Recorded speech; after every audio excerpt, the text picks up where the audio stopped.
주시는 말씀 제가 함께 읽겠습니다. 누가복음 8장 40절에서 56절 말씀입니다. 누가복음 8장 40절에서 56절 저와 여러분들이 한 절씩 교독하고 마지막 56절을 함께 읽도록 하겠습니다.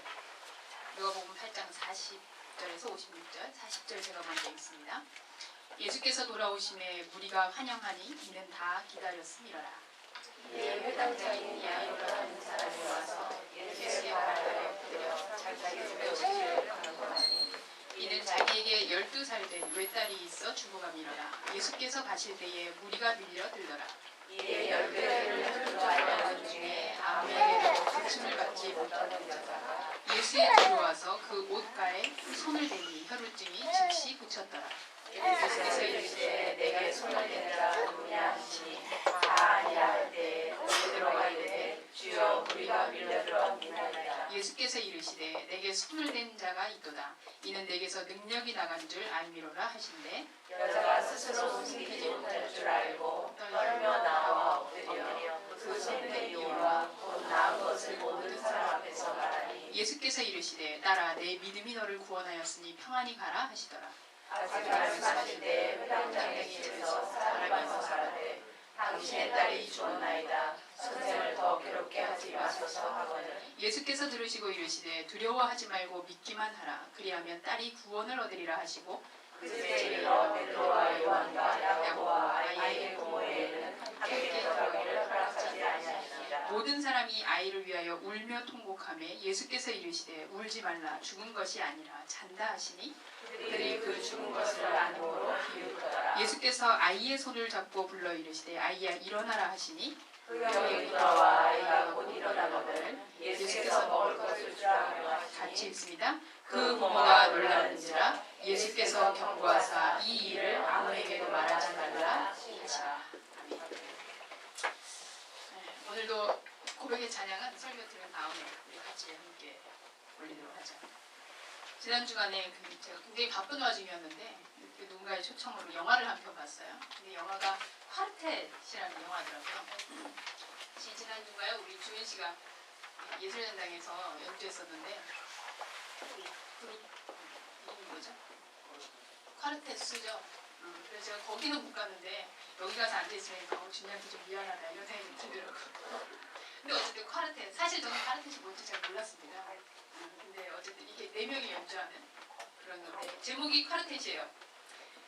한적한 마을에 그 은퇴한 음악가들이 모여 사는 공동체가 있는 거예요. 자연 숲속에. 그 이름이 비청하우스라는 곳인데 이 소위 왕년에 우리 여기 멤버들처럼 연주를 하면서 잘 나가던 사람들이 나이가 들고 은퇴하고 기력이 없고 또 자기가 모셔줄 가족들도 없고 그래가지고 거기 모여가지고 사는 거예요. 상상을 해보세요. 옛날에 잘 나가던 프리마돈나 연주자 거기 이렇게 클라리넷 부는 할아버지가 나오는데 정말 잘 봤어요. 꼭 한번 우리 교인들은 필수적으로 이거 한번 봤으면 좋겠어요. 그러니까 지금 우리 앙상블의 한 40년 뒤? 30년 뒤? 뭐 그때의 모습이에요. 할아버지 할머니들이 아침에 일어날 때부터 막 이렇게 소프라노를 막 이렇게 부르면서 일어나는 아주 재밌어요. 근데 거기에 이 두 부류 종류의 사람들이 있어요. 두 부류의 모습인데 어떤 모습이냐면 한 부류는 이 과거에 잘 나가던 시절이 너무 그리운 거예요. 그래가지고 연주를 일체 안 해요. 왜냐면 그때 정점을 찍었던 그 모습에 비해서 지금 너무 자기가 늙고 쇠하고 취해져가지고 그때의 환상에 사라져서 지금은 아무것도 할 수 없는 거예요. 반면에 또 한 부류는 그때는 그때 잘 나갔었던 거고 그리고 지금은 정말 세상에 얽매이거나 누군가의 평가에 자기가 구애받지 않고 음악을 즐길 수 있는 사람들이에요. 그래서 그분들은 낮에도 모여가지고 막 연주하고 숲에 가가지고도 막 앙상블로 연주하고 근데 호흡이 딸리니까 막 소리도 이렇게 띨띨띨거리고 이러는데 그게 그냥 즐거운 거예요. 그리고 누가 지금은 뭐 어쩌다 저쩌다 하지 않고 그냥 그 음악을 즐길 수 있는 것만으로도 감사한 그런 두 부류가 있어요. 근데 영화의 장면 가운데 이 과거에 정말 이름만 대면 다 아는 그 프린마돈나였던 분이 거기 이제 신입 멤버로 들어오게 됐어요. 근데 이분들이 1년에 한 번씩 후원 모금을 하기 위해서 연주회를 개최하는 거거든요. 그래서 그 사람한테 왜냐면 그런 사람이 부른다 그러면 아무래도 이게 티켓 파워가 있으니까 좀 하자 이러는데 그 여자가 나는 절대 할 수 없다. 만약에 지금 내가 노래를 하면 비평가들이 뭐라 그러겠냐 나한테. 옛날에 그렇게 잘 나갔던 사람 지금은 완전히 아무것도 아니다. 하긴 그게 너무 두렵다. 그러면서 절망을 해요. 근데 그를 사랑하는 한 사람이 이런 얘기를 합니다. 창작은 비평이 범접할 수 없는 외롭고 영원한 길이다. 아마 음악하는 사람들은 이해할 것 같아요. 창작이라는 건 비평이 범접할 수 없는 외롭고 그러나 영원한 길이다. 문득 제가 지난주 월요일인가요? 우리 송이네 집에 갔었어요. 양송이 자매. 항상 애기 보는데 너무 힘들어가지고요. 그래서 제가 마침 시간이 되길 때 가가지고 같이 애기를 봐줬는데 이런 얘기 하는 거예요 저한테. 애기를 낳고 났더니 이 호흡도 딸리고 이 몸이 예전 같지 않고 체력도 옛날 같지 않아서 악기를 부는 게 너무 힘들고 연습을 할 때 보면 이게 좌절된다는 거예요. 그래서 내가 이 애 때문에 내 인생이 이렇게 되나 이렇게 한탄이 되고 그 한탄되는 녀석이 오늘 나왔네요. 그래서 제가 참 그렇겠다. 그동안 연주에 막 매진하고 그러다가 아기를 낳느냐고 3, 4개월, 5개월 이렇게 연주를 또 쉬다가 다시 연습을 하려니 이게 얼마나 힘들까. 그리고 내가 이제는 여자로서 연주자로서의 생명은 여기서 끝나나 뭐 이런 후회도 들 것 같고. 근데 제가 이렇게 얘기했어요. 근데 송이야, 아기를 낳기 전에 네가 가졌던 연주 기술이 아마 몸 자체가 바뀌었으니까 그때의 그런 기술은 안 나올지도 모른다. 그런데 너한테는 굉장히 다른 능력이 생겼다. 어떤 능력? 아기를 낳으면서 그 고통의 문을 통과했던 그 어려움, 그리고 아기를 키우면서 그 깊어지는 사랑, 그리고 이 아이를 보면서 감사하게 되는 그 감성, 이런 것이 아마 앞으로 네가 연주를 하는 데 있어서 그걸 해석하고 표현하고 사람들과 소통하는 데에는 분명히 더 나은 능력이 될 거다. 여러분 그렇게 믿으십니까? 네. 저는 그렇게 믿어져요. 그래서 아마도 기술적인 부분에서는 옛날의 기량만큼 못 될 수도 있어요. 그런데 곡을 함께 소통하는 데 있어서는 훨씬 더 큰 능력을 갖게 됐을 거예요. 그래서 저는 연주팀들이 다 시집장가 가서 애 낳으면 좋겠어요. 그래서 제가 그랬죠. 아기 때문에 음악 인생을 손해본다고 생각하지 말고 오히려 네가 더 깊은 음악의 세계로 발을 내딛었다고 생각하면 좋겠다. 난 그게 보이고 난 그게 믿어진다. 여러분 어떻습니까? 여러분? 이 과거보다 못한 오늘을 살고 있는지, 아니면 내 과거의 그런 것들로 인해서 오늘이 더 의미 있고 감사한 삶이 되고 있는지. 왕년에 이랬는데 하면서 사세요. 아니면 그때 그런 것들이 오늘 나를 이렇게 생각하세요. 오늘 본문에 보면요, 비슷하지만 굉장히 대조적인 사건, 두 사건이 등장하고 있습니다. 이 전체적인 흐름은 예수님의 치유의 사건이에요. 첫 번째 등장인물은 이 12해 동안 12년 동안이나 혈루증을 앓던 여인이에요. 이 12해 동안이나 혈루증을 앓던 여인은 몇 살인지는 모르겠어요. 뭐 40대 중반인지 후반인지 아니면 노년이 됐는지 모르겠는데 어쨌든 12년이라는 세월 동안 이 병을 가지고 있었으니 얼마나 힘들고 지쳤겠어요. 이 누가복음에는 자세하진 않지만 마가복음에 보면 동일한 사건이 기록되고 있는데 거기는 이렇게 얘기를 합니다. 많은 의사에게 많은 괴로움을 받았고 가진 것도 다 허비하였을 때 아무 효험도 없고 도리어 더 중하게 되었던 자에. 그 당시에 이 여인이 가지고 있던 이 병이요, 사실 현대적으로 얘기하면 아마 산부인과적인 어떤 그런 질병이었던 것 같아요. 그런데 이 병이 율법에 부정한 것으로 정해져 있어요. 그래서 이런 사람과 접촉이 되면 그 접촉한 사람도 부정하기 때문에 같이 격리돼야 되는 거예요. 그러니 사실은 이 질병을 가지고 있는 것 자체보다 그 정신적으로나 사회적으로 고립되는 그 관계가 얼마나 힘들었겠어요. 아마 가족이 있었다면 분명히 이 여인 스스로도 그걸 알았기 때문에 스스로 격리되어서 살았을 겁니다. 이 종교적으로 그렇게 격리되어서 사회에 속할 수 없는 그 상황. 아마 가족 그 의사들 가운데 돌팔이도 있었을 것 같아요. 근데도 이 병은 드러낼 수가 없는 병이니까 억울함을 당해도 어디 호소를 할 수도 없어.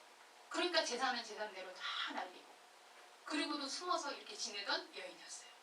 근데 이 여인이 예수님 앞에 나온 거예요. 그런 절박한 상황. 두 번째 인물은요, 죽을 병에 걸린 12살 된 딸을 가지고 있는 아버지입니다. 첫 번째 연애는 12해 동안이나 아팠던 사람이고 두 번째는 12살짜리 있는데 그 아이가 죽을 병에 걸렸어요. 그 절박함을 가지고 있는 아버지. 선천적인지 후천적인지는 모르겠어요. 근데 이 아이가 죽게 되었어요. 근데 이 사람은요, 아버지는 능력이 있어요. 여기 직업을 보니까 회당장이에요. 회당장이면 지금의, 그쵸? 지금으로 생각하면 우리는 이 교회를 담당하는 사람이고, 그 당시에는 커뮤니티 센터? 이런 것들을 운영하는, 거기에 대표가 되는 그런 리더였어요. 하지만 그럼에도 불구하고 딸을 고쳐줄 수 있는 능력은 없습니다. 아이가 죽기도 전에 많은 사람들이 이 집에 모여서 북적대면서 아이가 낳았으면 좋겠다 막 이러면서 그렇게 할 만큼 유력한 사람이었어요. 아마도 이 사람은 종교적으로 보수적이었을 가능성이 훨씬 큽니다. 유대 종교였겠죠. 그러면 아이가 아프지 않았다면 아마 예수님을 찾아간다는 건 굉장히 어려운 일이었어요. 근데 이 절박한 딸이 죽어가는 그 상황에서 예수님을 찾아가서 도움을 구하고, 아마 이 사람이 예수를 찾아가는 것에 대해서 주변에 있던 많은 종교인들도 못마땅했을 거예요. 아니 회당장이 저래가지고 그렇게 되면 어떻게 되나, 유력한 사람인데, 그런 얘기를 들었을 거예요. 그래서였는지 모르겠지만 예수님이 오셨을 때 아이가 이미 죽었죠. 그래서 사람들이 막 비웃었어요. 아마 어쩌면 속으로는 잘됐다, 저거 이렇게 고쳐가지고 그랬으면 큰일 날 뻔했는데, 이런 사람이 있었을지도 모르겠어요. 그런 상황이에요.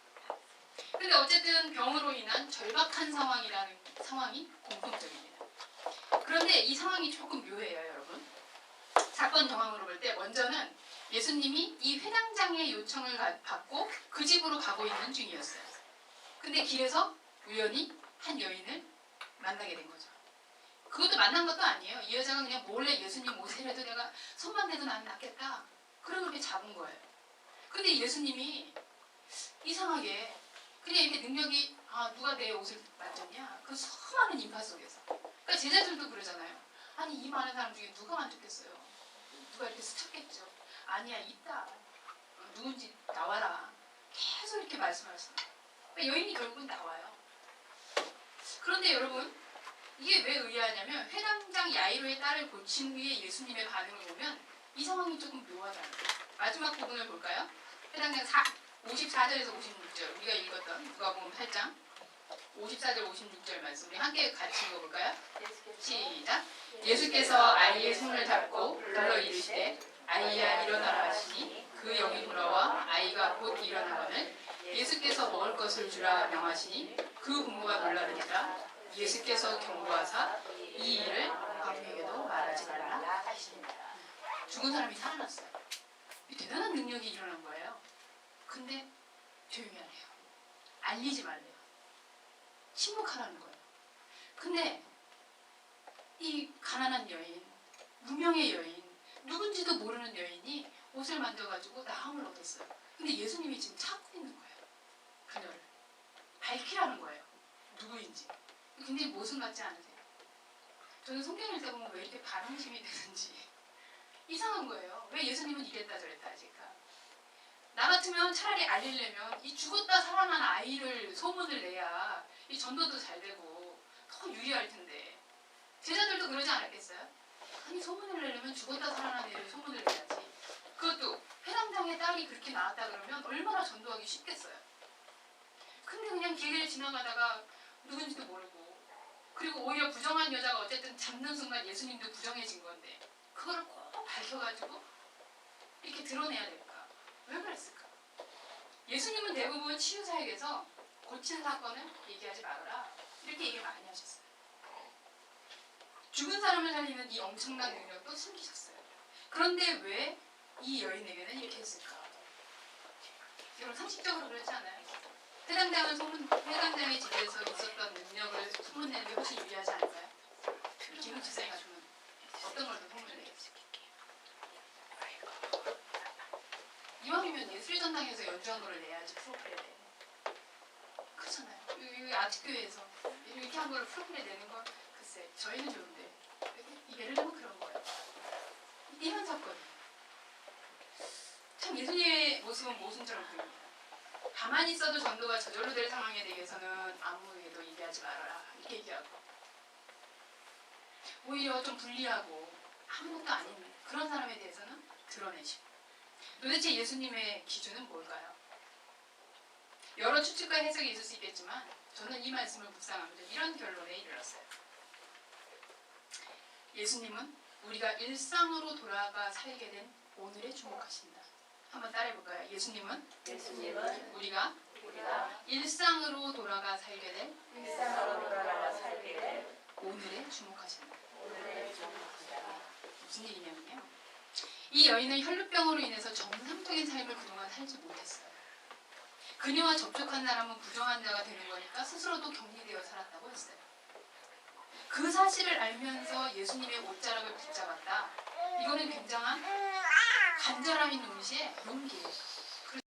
그 사실을 아는데 저 남자의 옷자락을 내가 붙잡아서 저 사람도 부정해질 수 있고 그런 상황을 알면서도 붙잡았다는 거예요. 그런데 예수님은요. 그녀를 위해서 기꺼이 부정한 자가 되어주셨어요. 그뿐만이 아니죠. 오히려 붙잡는 순간 그 부정했던 여인이 깨끗하게 나음을 입어요. 그리고 예수님은요. 그런 그녀를 이제 세상에서 자유인으로 살 수 있도록 사람들 앞에서 선언해 주시는 거예요. 상상해보세요. 이 여인이 몰래 이렇게 만져가지고 나음을 얻었어요. 그럼 가가지고 나 이제 다 나았어요. 사람들이 잘 믿어줄까요? 나 나았습니다. 나 옛날에는 이런 병이었습니다. 이렇게 얘기할 수도 없잖아요. 정상인으로 살아가는데 굉장한 수고와 아마 엄청난 에너지가 들 것 같아요. 그리고 사람들을 믿게 하고 설득하고. 왜냐하면 12년이라는 세월 동안 이 여자는 부정한 여자였거든요. 근데 예수님이 누구냐? 그래서 그 여자를 사람들 앞에 세우시고 이 여자 다 납니다. 이제 가서 자유하게 살아. 모든 사람 앞에서 얘기를 해주시는 거예요. 이 여자 아마 너무 고마웠을 거예요. 병이 나은 것도 감사하지만 사람들 앞에서 이제 더 이상 나는 부정한 여자가 아닙니다. 이거를 알게 해줬으니 얼마나 감사해요. 예수님은 치유해 주시는 그 능력, 그것뿐만 아니라 이 여자가 이제 일상의 삶으로 돌아가서 오늘을 살아가는 데 있어서의 그 자유함으로 살 수 있도록 배려해 주시는 거예요. 치유의 순간, 기적 같은 순간, 나은 순간, 그 순간에 머물러 있는 게 아니라 이제 내일 가서, 모레 가서, 그리고 오늘 살아가는 현장에서 자유함을 얻도록 예수님께서 더 배려해 주신다는 거예요. 이 원리는 회당장에게도 마찬가지입니다. 회당장도 딸의 죽음이라는 절박한 사안 때문에 아까 종교적인 입장이 다름에도 불구하고 예수님께 나왔다고 했어요.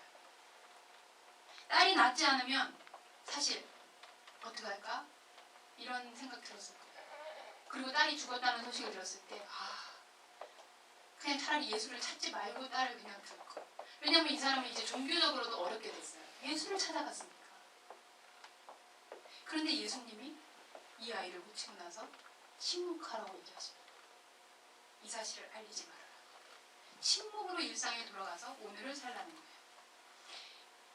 이거는 예수님께서 자신의 능력을 행사함에 있어서 본인의 능력이 어떻다는 걸 보여주는 데 관심이 있는 게 아니라 이 능력을 힘입어 살아갈 이 사람의 삶의 현장에 관심이 있다는 거예요. 그렇잖아요. 만약에 내가 정말 어떤 일을 해냈으면 나를 드러내서 내 능력이 이렇다. 그럼 나를 얘기해야죠. 근데 이 사람이 삶의 현장으로 이제 돌아갔을 때 얘가 어떻게 살 수 있을까? 거기에 예수님은 주목하신다. 회당장은 침묵하라는 예수님의 말씀이 너무 감사했을 것 같아요. 이거를 알리지 않음으로 인해서 미안하기는 했겠지만 예수님과 그렇게 접촉했던 사실, 그리고 그냥 모르는 사람들은 그 아이가 아팠었는데 나았다, 그 정도만 알고 그렇게 함으로 인해서 자유를 얻었어요. 참 동일한 사건인데 다른 결과가 나타났죠. 좀 보면서 참 예수님 멋지다 그런 생각이 들었어요. 아마 여인에게는 이 공개적으로 밝혀줌으로 인해서 자유함을 얻게 된 그것이 너무 감격했을 거예요. 근데 회당장은 반대로 숨기라는 경고로 인해서 자유인이 되었어요. 예수님은 참 멋지세요. 이 원리를 우리 기도에 적용해 볼까요? 우리 지금 기도 시리즈 하고 있죠. 자, 여러분들의 치매 예방을 위해서 또 한 번 이제 점검해야죠. 우리 처음 회가 뭐였죠? 숨겨진 대화. 두 번째가 숨겨진 얼굴. 지난주에 숨겨진 자아입니다. 자아. 숨겨진 자, 호자. 자, 그리고 오늘 숨겨진 능력. 근데 예수님은 숨겨진 능력이 있으신 분인데 어떤 때 이 능력을 숨기기도 하시고 드러내기도 하세요. 주님은 우리가 놀라고 세상이 놀랄만한 능력으로 우리의 기도를 응답해 주세요. 그런데 그 응답에 대한 반응에 대한 요청이 다르십니다. 주님은 우리가 기적이나 이 치유의 사건에 머무르기를 원하지 않으세요. 오히려 그 능력을 체험하고 일상으로 돌아갔을 때 어떻게 살 것인가에 대해서 말씀하십니다. 만약 기도의 응답이 우리로 하여금 체험과 기적에 집중해서 그때 내가 이랬고 간증이 항상 그 자리에만 있다면 그건 뭔가 생각해봐야 돼요. 여러분 기도 응답을 받으셨어요? 그래서 그 응답이 여러분들의 오늘의 삶에 지금 반영되고 있으십니까? 10년 전에 혹은 5년 전에 아니면 지난주에 혹시 기도하시고 응답을 받으셨어요? 기도를 안 하셨나요? 근데 그 기도 응답이 오늘 이 순간 내 삶에 반영되고 있으세요? 아 그때 나 그렇게 해가지고 해결됐어. 그래서 예수님의 관심은 오늘 이 순간 어떻게 살고 있는가에 관심입니다. 주님은 때로 우리로 하여금 감추고 싶은 것을 시인하고 증거하게 하세요. 나는 그걸 좀 숨기면 좋겠는데 때로는 그걸 드러내게 하세요. 때로는 나는 이건 정말 자랑하고 널리 전파하고 싶은데 하는 거를 침묵하게도 하세요. 그것은 모순이 아니라 불면의 진리입니다. 어떤 진리? 일어나는 현상, 기적의 체험 이것이 아니라 일상으로 돌아간 오늘의 삶을 은혜 입은 자로 사는 게 진정한 신앙이다 라는 그 진리를 증명하시는 거예요. 혹시 우리는 이 전해야 될 것은 침묵하고 있고 침묵해야 할 것은 너무 빨리 전파하는 그런 삶을 살고 있는 건 아닌지, 내 감정과 내 기분에 의해서 선택하고 있는 건 아닌가. 그래서 물어봐야 돼요. 아, 이 말을 주님이라도 하셨을까? 아, 이 말을 주님은 침묵하셨을까? 물어보셔야 돼요. 아주 가까운 사람 갑니다. 이 이야기를 이 사람한테 주님이라도 하셨을까? 주님이라도 침묵하셨을까? 물어보셔야 돼요. 여러분 혹시 송명희 시인 아시죠? 네, 송명희 씨. 송명희 씨는 정말 중증 내성마비 장애인이에요. 그녀가 왜 장애인이 됐나 보니까 산부인과 간호사의 실수로 그렇게 됐대요. 처음부터 그렇게. 얼마나 원망스러웠겠어요. 근데 엄마 아버지는 장로님의 권사님인데 그러니 그랬겠죠. 그런 하나님 엄마 아빠를 믿어라. 참 오랜 세월 동안을 불평하며 살았다고 해요. 근데 하지만 하나님을 만난 이후에 그녀가 고백해요. 알 수 없는데 시가 자꾸 나와요. 그냥 시가 자꾸 나오는 거예요. 그러면서 지금은 물론 장애는 그대로예요. 그런데 그 장애를 통해서 주님의 은혜를 고백하는 오늘을 살고 있어요. 그녀의 고백이 참 놀랐습니다. 우리가 오늘 찬양으로도 들을 건데 나 가진 재물 없으나 나 남이 가진 지식이 없으나 나 남에게 있는 건강이 있지 않으나 나 남이 없는 것이 있으니 나 남이 못 본 것을 보았고 나 남이 듣지 못한 음성을 들었고 나 남이 가진 건 없지만 나 남이 모르는 것 깨달아. 공평하신 하나님이 나 남이 없는 것 같게 하시고 하나님의 공평하심을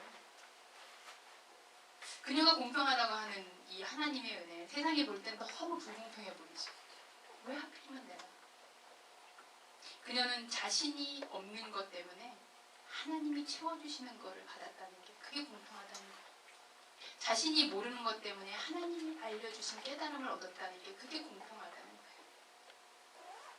혈우병 여인과 해당장에게 응답하시고 그리고 다른 처방을 주신 이 예수님은 공평하신 거예요. 그 여인에겐 그 여인에게, 회당장에겐 회당장에게 공평하신 예수님이세요. 공평은 똑같이 대하는 것이 공평이 아닙니다. 때로는 드러난 능력을 드러내시고 숨겨진 능력을 드러내시고 때로는 숨기시고 이 과거가 아닌 오늘 평범한 일상의 삶을 평범한 것, 오늘 무엇을 먹을까? 누구하고 함께 있나? 이런 아주 평범한 것을 특별한 은혜로 바꾸시는 그 하나님의 은혜, 그게 공평합니다.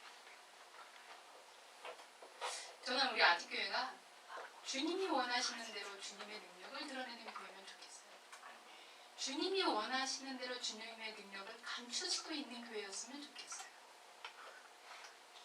그래서 오히려 약한 것은 드러내고 강한 것은 숨기는 그런 공동체가 되었으면 좋겠어요. 개인의 삶에 있어서 나는 이렇게 약합니다. 그럴 때 하나님의 강함이 드러나거든요. 그런데 내가 강해지면 하나님이 약해져요. 내 감정, 내 감동대로가 아니라 주님의 뜻대로 증거하는 삶을 살 수 있기를 바랍니다. 오늘 송병희 시인의 영상을 잠깐 보면서 정말 하나님 어떤 분이신지 같이 묵상하고 또 이어서 오늘 저희에게 이 찬양의 고백을 해주기 위해서 멀리 프랑스에서 날라왔죠. 우리 장유리 자매 그리고 이정 목사님이 찬양 들려주실 텐데 이어서 우리 함께 듣도록 하겠습니다.